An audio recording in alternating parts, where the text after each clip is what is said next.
ended up back in the United States when we got married. Lynette and I, we got married in 1950. And he was back in the United States, and he was working in a place in Massachusetts that made Angora sweaters. And he sent her, I think, 7 Angora sweaters, all different colors. Oh. Then our kids, as they were born, well, he'd send them a bear, Uh-huh. you know, a teddy bear and everything like that. Yeah. And then he always wanted to come to Iowa and buy an acreage, but his health became bad, and so he never made it. And so then he finally passed away. But that was just, you know, these are some of the things that stick in my mind, you know, just, it was so much fun, you know, doing it.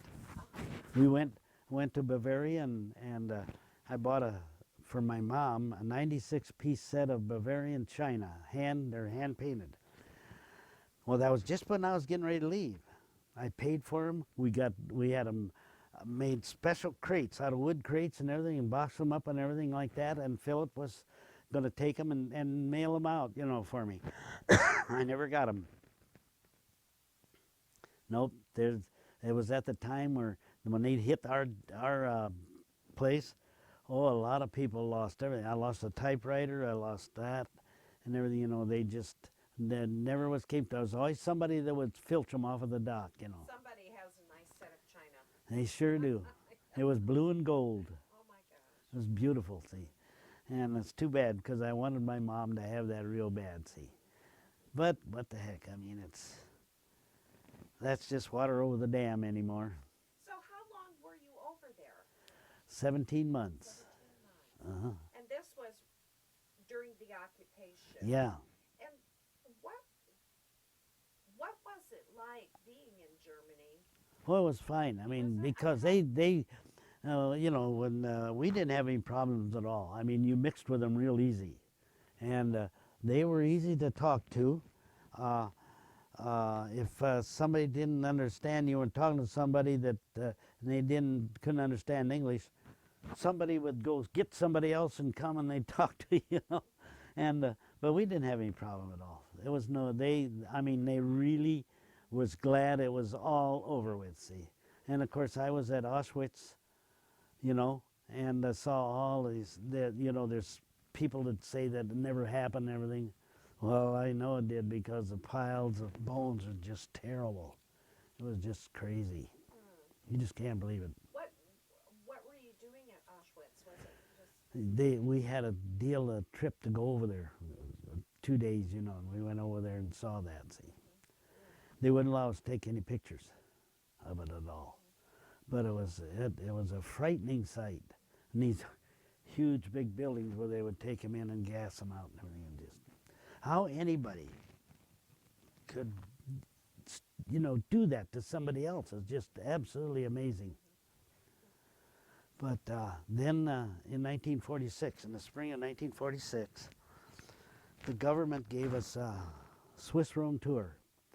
And we left Neustadt on the Ice River, and we went by train to Switzerland. And there wasn't any cushions on it. There was all wood seats in the trains in there. We went into Switzerland. We got into the first place, and when we pulled into the station, here you see all these people out there. And we didn't know where we were going to stay. We figured somebody else would take care of that. Well, when you got stepped off the train, somebody come up and say, I'd like to take 2 of you, and you got to their house, you stayed in their house. Oh my gosh, how wonderful. Oh, it was just amazing. And then they had, and there the cows went right into they were next to the kitchen. They were that was all tied together. So we were there, and we were on the top floor, and across the road was a lake, a big lake. And the windows, the French windows they go from floor to ceiling. The whole thing opens up, and you're out on a little deck, you know. So all of a sudden we heard these bells. There was this another young fellow that was with me, and I heard these bells ringing. We went out there and looked, and you saw this whole string of cows coming into town right along the curb, and they're jingling. They all had bells on, and they'd break off and go into the house that they're supposed to go into. Nobody was leading? No, they just come in. They just came in? They came in by themselves. Oh my gosh. That's amazing. Wouldn't that be? Oh, that sounds just absolutely charming. Yeah. You know, Oh, it's the most beautiful thing you ever saw. And then we had they stayed overnight in the barn. Next morning, they'd milk the cow, turn them out, and they'd get in there and go all the way back out to the pastures to eat, to graze then, see. And then after they did that, then the women of the house would go out and clean the street. There's no dirt, no nothing, no cow manure or anything. It's all cleaned up. It was just absolutely fabulous. That was so much fun. We did that in 2 different places in Switzerland. Oh my. And then we went on to Rome and it was down there then, see. Uh-huh. And it was just, but it was all wooden seats. It was a long ride, but well worth it. Oh, it's just absolutely amazing, yes. It sounds like, Don, that your military experience was really phenomenal. Oh, it was, it was. I Sounds can't, so neat. You know. I just can't believe that I'm so lucky. Uh-huh. Of course, I always figure I'm always lucky. Lucky I got a wife that's 62 years of marriage. And when I first saw her, we were, there was another kid, two other young kids there in Washburn, and I was the only one that had a car, and we used to chase around together.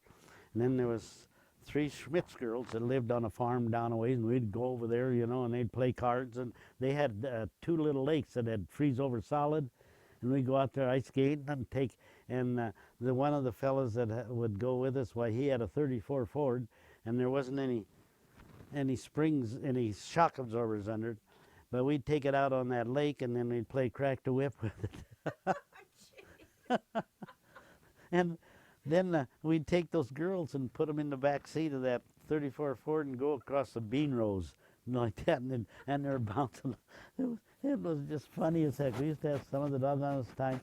Well, that car used to have somebody had put a soybean in the gas tank, and there it would drain out of those at that time drained out of the bottom of the tank. They didn't siphon it out, see. Well, we'd go into Waterloo to the movie, come into Waterloo here, and he would quit at the stop sign. Well, us guys would all have to get out and shake heck out of it until we got that bean off of there. Then off we'd go again. And then one time we came into town, and we were going to the movie at the Paramount Theater, and we were on 5th Street. We went both directions, you know, and they parked on the bridge. And we crossed over, and we were going over to the east side, and we were looking for, everybody went to movies on Sundays. And there we couldn't find a parking place, and all of a sudden there's one guy pulled out of one just ahead of us on the other side. So the guy's name is Alvin Rottinghouse, and he pulls over and he guns it, and he steps on the brake and slides around and slides right into the parking place. And he gets out and he puts his keys in his pocket and starts walking just like he did that all the time. He never touched anything, just slid right into the parking place. But these are the funny things that happen. But I've had a charmed life. We had 9 children. Tell me about your family. Yeah, rhythm system worked every time. But anyhow, our oldest daughter was born another thing too, I was recalled into the Korean. I was in the reserves. Okay. But they didn't have an Army Reserve at the time in Waterloo. They only had was a Navy Reserve. And these young kids that I used to chase with, I got them to join the reserve, and so we joined the Navy Reserve. And but I was on the inactive status, and I'd forgotten about that. And there it is on August the 17th. Some friend called up Lynette. I was building 3 houses. I had 3 houses I was building for OG Building Company here in Waterloo. I was doing the labor, and they a friend of hers, she wasn't the nicest friend, but she calls up and she says, "Gee, I'm sorry to hear about Don." And Lynette says, "What do you mean?" And he's got to go into service. Well, Lynette was pregnant with her first daughter, and he's got to go back into service. Well, I hadn't received any orders or anything, so I didn't know what to do. So on Monday, that was on Sunday morning, so I called Commandant of the 9th Naval District in Chicago, told him what happened, And he says, oh, he says, well, he says, yeah. He says, I'll give you 3 months. You think you can get it done in 3 months? And I said, well, I don't know, but we can sure try. And so he says, if you don't, he says, give me a call. Well, I had to give him another call and needed another month, and so he gave it to me. And but when I went in, I was Navy then. I was a third class, but I didn't want to be in the Navy. They had me as a controlman, air controlman. Well, my God, I didn't know anything about that. so, so I said, I want to change it to the Seabees. I wanted to be in the Seabees. So I became a builder, third class in the Seabees then. So then I was sent to Port Hueneme, California, and I was there, and we would build a steel building, put it all together one day, and next day we'd take it down. We had to do it, see how many get it as fast as you can get it done, see. Well, I was tired of that, and they were getting close to start shipping them over, like to Vietnam, to Korea. And so I thought, well, I went up to the bulletin board, and I noticed that they were looking for somebody for surveying in a trip to Manila. So I thought, well, I'm going to sign up for that because I did one summer work for the county on that. See. So I did. And then, but I noticed that when I'd wear the Navy uniform, my gosh, my elbows, my eyes, everything, all neck, my eyes had swelled shut and everything, and I couldn't figure out what it was. So this day I went over to sick bay, and the guy looks at me and he says, well, he says, I can't do anything for you here because I don't know what it is. But he says, I'm going to send you over to the hospital. And I thought, well, that's just in town here. He says, you go get your sea bag. So I did. Went and got the sea bag and came back. And as I come back, I went by the bulletin board, and there's my name to go on to Manila. But going to the hospital, then that took care of that.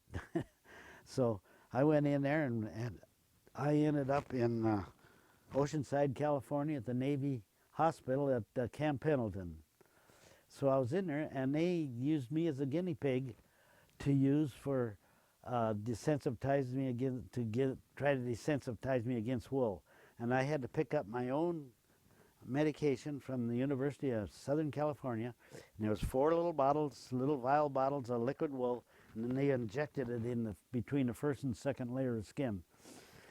And this dermatologist that we had, he was a real nice guy, and he knew the situation that I had, that Lynette was pregnant, and this was our first baby, and on our first anniversary, we couldn't even home. And so he came by this one day, and man, it was on a Monday morning, and he was really schnockered. And he come up there, and he says, and he just smelled the reeked of liquor. And he came up there to me, and he says, Don, he says, they're after me. I got to send you home. I got to send you back to duty. And I thought, oh boy, now what am I going to do? See, so I waited, and then he went down 2 more beds, and just as he got down to that second bed, the corpsman came running on the ward, and he says, is there a guy in here by the name of Donald Flammang? And I said, yeah. He said, you're to be released to inactive duty Friday. Yeah, everything was going my way, So that's how I ended up with, but I was still recalled in the Korean situation. Wow. So did the allergy shots work? No. Okay. They couldn't make it work, and then they discharged me, and I wanted to be in the reserve so I could build up time in service, for later on. Sure. But when they got the discharge, it says I was honorably discharged, but not recommended for re-enlistment again. So that took care of that. So eventually, you and your wife had 9 children. Yes. Together, and you came back here and lived in Washburn, or? No, we lived in Waterloo on Lafayette Street behind St. Joseph's Hospital. St. Joseph Church. Oh, okay. Used to be St. Joseph's Sure. Church. Okay. Yeah, that was a house. That's where Lynette lived there. Okay, when I met Lynette, we went out to the Schmitz girls this one Saturday, us guys, and thought we'd play some cards. Well, we got there, and she was there. And she was teaching them how to make a shawl, a cap shawl, and everything, you know, the girls. And I saw her eyes, and I thought, man, I was fascinated with her eyes. Well, her mother was a beauty operator for Pitsy's, and so she would take care of her eyes, and they were fascinating. And I got home, and Sunday morning while I was sitting, Mom was frying bacon, and I got up, and I was dressed for church, and I sat down next to the stove on a stool, and I said, Mom, I said, I just met the girl I'm going to marry. And she, and I didn't even talk to her. And so, but she was going steady with another guy and all that stuff, but I ended up with her.